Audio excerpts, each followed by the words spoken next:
Hi everyone, and welcome back to Barre with Sarah. I'm Sarah, and I'm here today with a special stretching routine for you for plantar fasciitis. So James, I know you had made this request, so I decided to put together a quick video on this for you, and I'm going to show you 5 different exercises or stretches that you can do for your feet if you have pain in your fascia, in that connective tissue in the foot.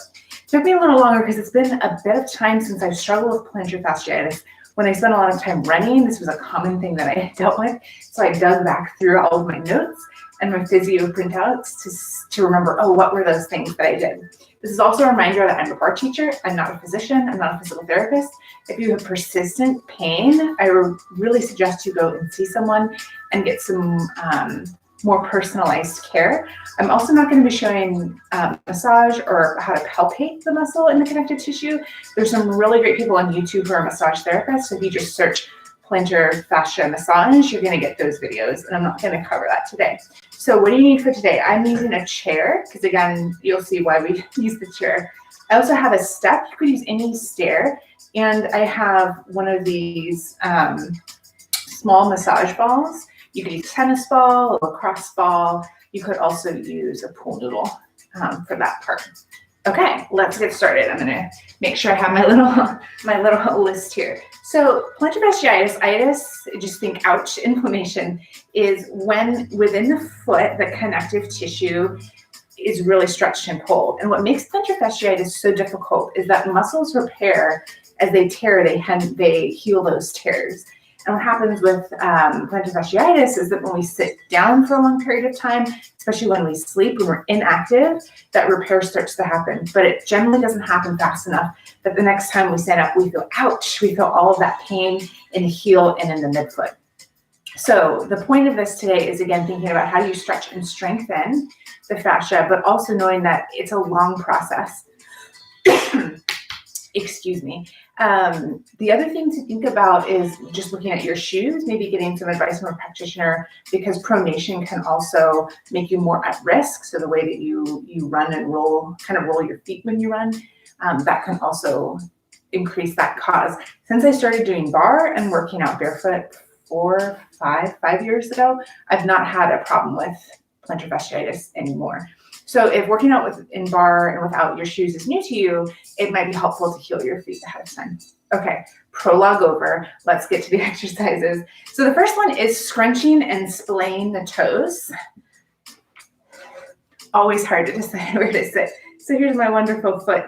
And the first thing that I want to do, and this is a great thing to do when you get out of bed, is to scrunch the toes and then splay. Scrunch, scrunch, scrunch, and splay. And you want to do this on each of your feet for 30 to 60 seconds. That's the way that I was doing it when I was struggling with my fascia. So thinking about it as best as we can doing this. This is a really great exercise to do first thing in the morning. You can do it in your bed because you don't need any special equipment. And it's just starting to bring some mobility and some movement into that foot. Okay, so you've done your 60 seconds, 30 to 60 seconds of scrunching and splaying. And now we want to start the ankle mobility. So we want to get our foot into kind of this neutral foot. Heard it called a Barbie foot. That's one way to think about it. And then we're going to pump the ankle. So bring the ankle back and forward. And I'm holding my leg up here in the air to see it because of my super, super intense filming experience here at Barre with Sarah. But you can be laying back in bed. And again, you want that foot, as you can see, nothing's changing in my foot. I'm just pumping the ankle back and forth. I'm getting a little bit of tendon movement, so that's great. So again, 30 to 60 seconds. I'm just demoing right foot today, but depending on how your feet feel, you might want to do this on both. A lot of these exercises are good to maintain what's going on. So if you have persistent foot problems, don't just do it when it's a problem. Do it all the time. Okay, the next exercise or stretch is going to be using your ball. You can also use a pool noodle, especially if your foot's really tender. A pool noodle could be better for you. And you can get them at Walmart for $1 than one of these balls. So I'm going to move my camera down, and there's our little stretchy ball.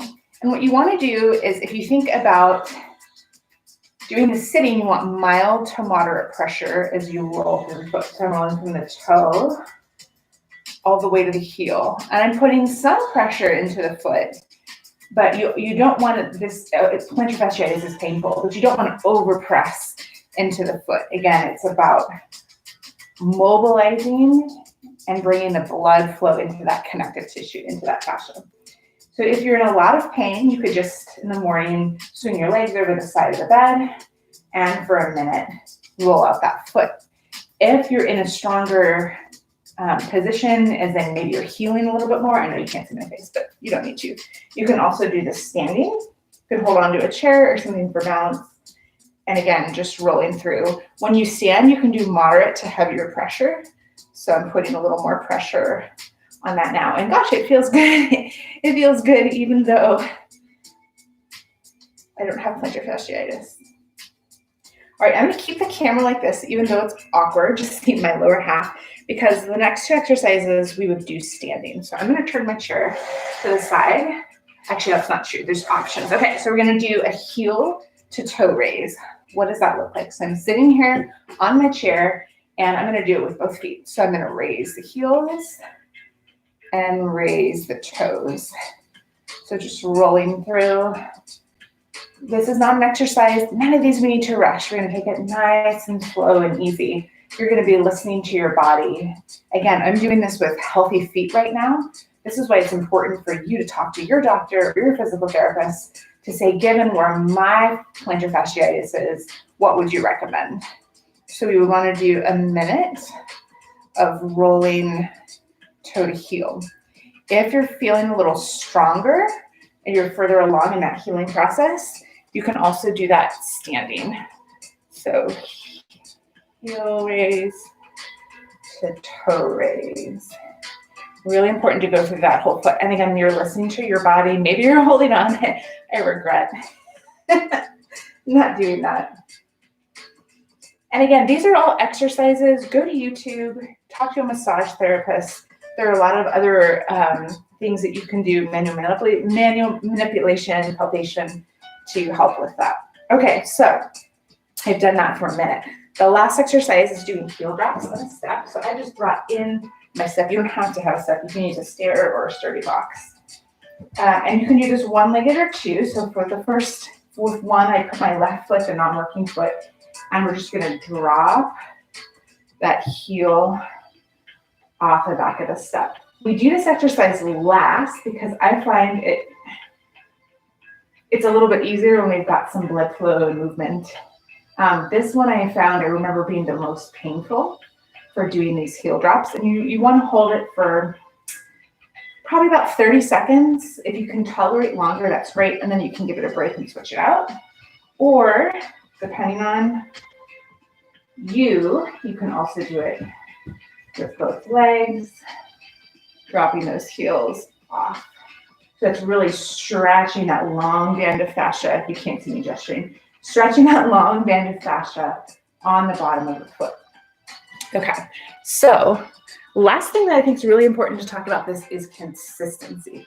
So if you are struggling with plantar fasciitis or any itis or any challenge, I had a lot of problems with my neck and my shoulder. I've had problems with my hips. It takes time and energy and effort. So coming from an executive coaching mindset, really think about how you set your environment up for success. Figure out, when does it work for me to do these exercises?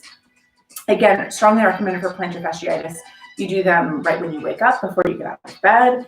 Perhaps if you're like me and you sit all day at your job, you could do it before you get up to take a break and actually commit to doing these exercises. If you do each of these for a minute, that's only 5 minutes. And I know that sounds like a long time, but it's that consistency and holding true to that practice that's going to help you heal. As someone who spent a lot of time in physiotherapy, I did not enjoy it at all. It is not fun to recover from an injury. So if you do have an injury, then we have to work to overcome that. This is why it's important to do flexibility, mobility, any of those types of things that keep us in a better state so that we don't work ourselves into that. That's why it's important to take either an active rest or a full rest day. It's important to try things like yoga or swimming or things that are going to be less load bearing. So just listen to your body. And again, I hope you can make a commitment to yourself to continue improving. So that's all for plantar fasciitis. Again, you've got 5 exercises. If you're doing it on a single side, you can do 5 exercises in 5 minutes.